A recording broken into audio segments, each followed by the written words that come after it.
Australia today has some of the deadliest animals on Earth. But 50,000 years ago, even the herbivores could kill you in seconds. We're talking about 20-foot land crocodiles with blade-like teeth, monitor lizards heavier than polar bears, and marsupial lions with the strongest bite pound for pound of any mammal ever recorded. Fossil evidence from Queensland reveals something terrifying. These weren't just big animals. They were precision killing machines that dominated an entire continent for millions of years. Paleontologists assumed early humans arrived in Australia and found a challenging but manageable environment. Then a 2019 study changed everything. The first Australians didn't just face dangerous wildlife.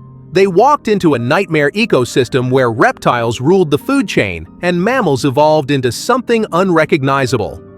Let's start with the creature that still haunts paleontologists. Quinkana was a land crocodile, not a crocodile-like reptile. An actual crocodilian that ran comfortably on land with its body held clear off the ground. Most adults measured 3 meters or 10 feet and weighed 200 kilograms or 440 pounds, equivalent to a medium-sized American alligator. Not to worry though, larger individuals reached 6 meters or 20 feet in length.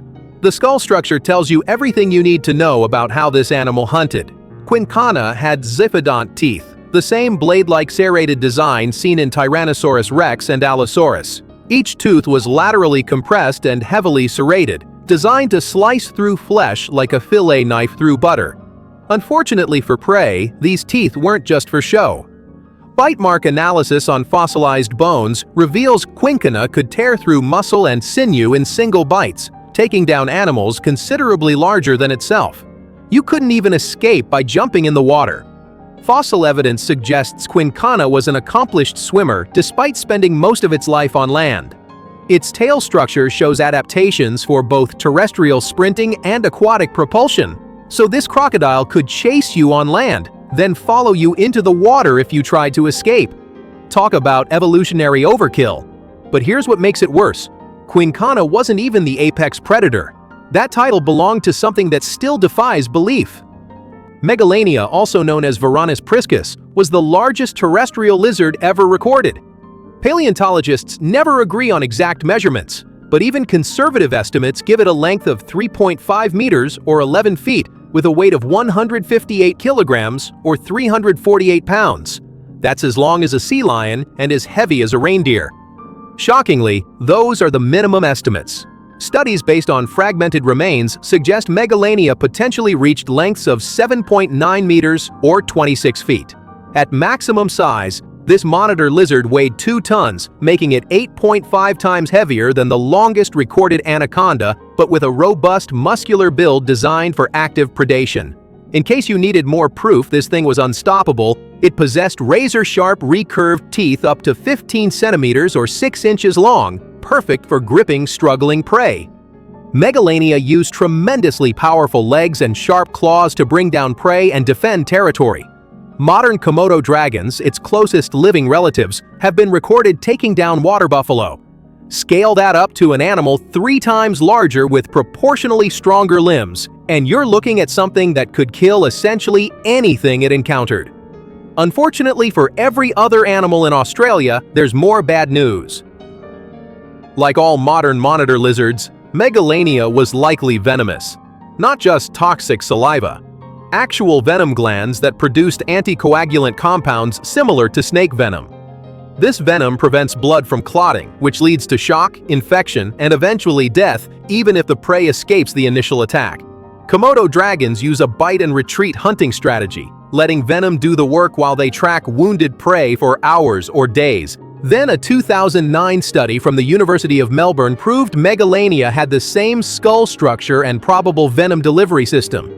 So even if you survived an encounter with this 2-ton venomous lizard, you were still doomed. The venom would keep your wounds open, leading to blood loss and septic shock. Megalania didn't need to catch you, it just needed to bite you once. You couldn't even hide from the next nightmare. Wanambi was an extinct genus of giant constrictor snake that belonged to the Matsoidae family, a group of primitive snakes with inflexible jaws. Large specimens reached 6 meters or 20 feet in length, equivalent to a massive Burmese python. But unlike modern constrictors that swallow prey whole, Wonambi's rigid jaw structure meant it couldn't unhinge its mouth. Not to worry though, evolution found a solution. Wonambi would use its powerful coils to squeeze prey until blood couldn't reach the brain or heart, causing rapid unconsciousness and death. Then comes the disturbing part. Unable to swallow prey whole, Wonambi would use its sharp teeth and muscular body to tear chunks off carcasses, sometimes disemboweling animals while constricting them. Fossil evidence from Narakorte caves shows Wonambi inhabited areas near water sources, using ambush tactics to strike unsuspecting prey. Shockingly, one study of modern indigenous populations found that constrictor snake attacks remain a significant cause of death even today. Scale that threat up to a 20-foot serpent with a fundamentally different feeding strategy, and you realize why early Australians developed such detailed snake avoidance traditions. This wasn't paranoia, it was survival necessity. But here's what really keeps paleontologists up at night. The mammals were just as terrifying as the reptiles. Thylacoleo carnifex, the marsupial lion, was the largest mammalian predator in Australian history. Average specimens matched the size of a European wild boar, while the largest individuals reached the size of female lions and tigers. Unfortunately for prey, Thylacoleo shared more than just size with big cats. This marsupial had the strongest bite pound for pound of any known mammal. A medium-sized Thylacoleo could bite with the same force as a lion 2.5 times its size. Researchers estimate this marsupial regularly took down prey 15 times heavier than itself. The skull design explains how. Instead of typical mammalian canines, Thylacoleo had enormous incisors that functioned like elongated fangs, paired with blade-like premolars that acted as biological shears. In case you needed more proof this animal was overpowered, bite mark studies reveal Thylacoleo killed large prey in under 60 seconds by simultaneously piercing deep into flesh with its incisors while severing the windpipe, spinal cord, and major arteries with its premolars. The same killing technique takes African lions 15 minutes or more because their teeth aren't as specialized. Thylacoleo evolved the most efficient mammalian killing method ever recorded. You couldn't even climb to safety. Each front foot had a single large retractable claw attached to semi-opposable thumbs. Fossil evidence suggests Thylacoleo was an accomplished climber who possibly dragged kills up trees like modern leopards. Cave paintings and track marks show this marsupial navigating rough terrain and vertical surfaces with ease. So it could chase you on the ground, follow you up trees, and kill you faster than any modern predator. Then a 2018 study from Flinders University proved something even more unsettling. Thylacoleo had a smaller brain than expected for its body size, but this wasn't a disadvantage.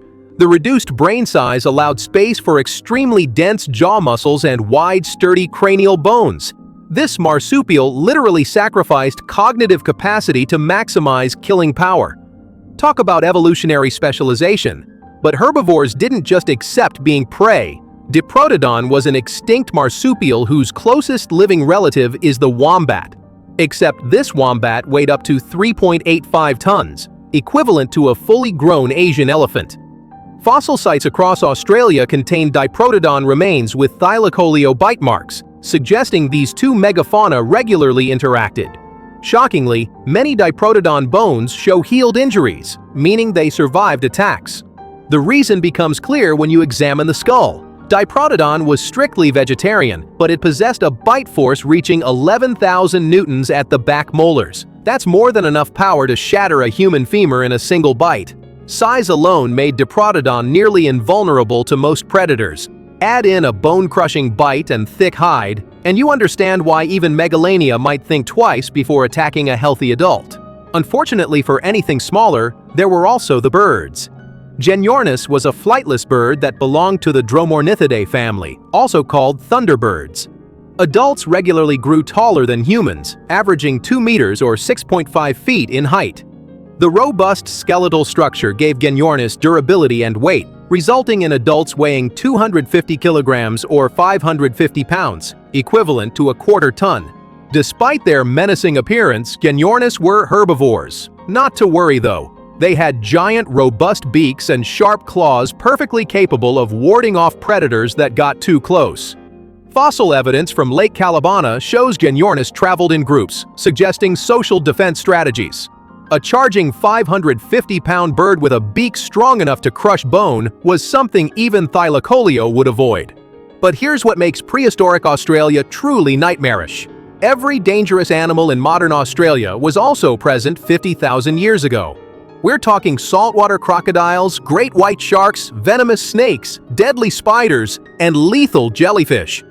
So early humans had to deal with all of today's threats, plus land crocodiles, giant venomous lizards, constrictor snakes, marsupial lions, elephant-sized wombats, and massive flightless birds. Then there were the environmental challenges.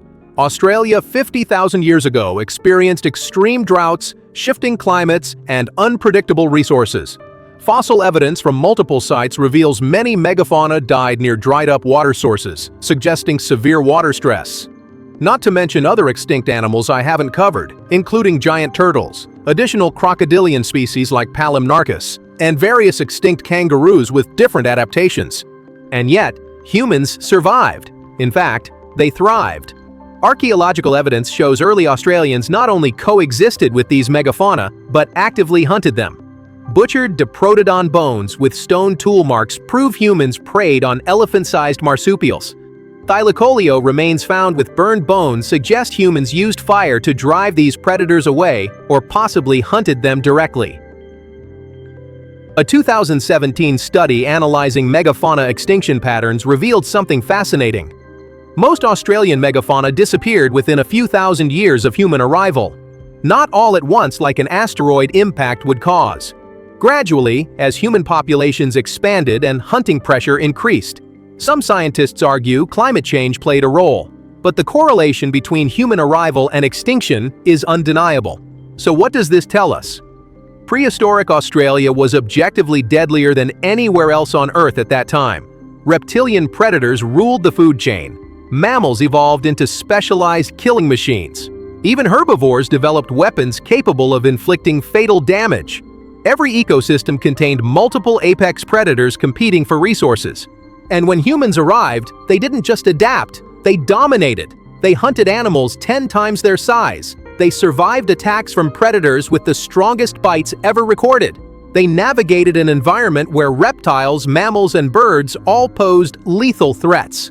Archaeological evidence suggests early Australians developed sophisticated hunting strategies, social cooperation, and environmental knowledge that allowed them to outcompete every other predator on the continent.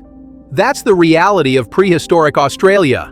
It wasn't the animals that were most dangerous. It was the small bipedal apes with stone tools and fire who walked into a nightmare ecosystem and decided they were in charge now. The megafauna didn't stand a chance.